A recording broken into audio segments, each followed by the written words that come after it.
Pernah membaca sebuah buku cerita yang seakan-akan kita sebagai pembacanya merasa ikut ada di dalam adegan cerita tersebut. Nah, ini terjadi karena deskripsi ceritanya itu digambarkan secara tepat. Tetapi tepat di sini atau bukan tentang deskripsi cerita yang panjang lebar, tetapi deskripsi cerita yang digambarkan secara akurat. Bagaimana caranya? Nah, yang pertama, gunakan detail indrawi. Itu bisa suara, bisa bisa rasa, bisa aroma dan lain sebagainya. Jadi ketika pembaca membaca adegan-adegan cerita itu, panca inderanya seakan-akan disentuh untuk ikut merasakan pula adegan di dalam cerita. Yang kedua, gunakan 2 atau 3 detail yang paling kuat.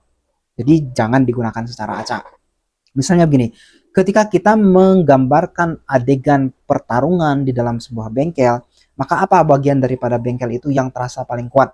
Misalnya aroma olinya. Nah, aroma olinya, nah inilah yang kita deskripsikan sehingga itu memantik aroma juga bagi pembaca seakan-akan ia ikut mencium aroma oli di dalam bengkel tersebut.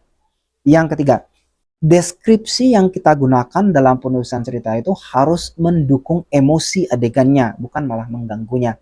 Artinya, ketika kita menggambarkan adegan pertarungan di dalam bengkel tersebut, maka kata-kata yang digunakan, deskripsi yang digunakan itu harus mendukung emosinya. Misalnya dibuat lebih cepat temponya, kemudian kata-kata yang digunakan lebih ringkas dan lain sebagainya. Bukan malah membuat ritme atau tempo di dalam adegan pertarungan justru menjadi lebih lambat dan tidak mendukung emosi cerita. Nah, jika Anda, teman-teman semua, ingin menulis buku fiksi dan ingin atmosfer ceritanya itu berasa kuat, saya bisa membantu Anda di kelas menulis fiksi penulisgunung.com.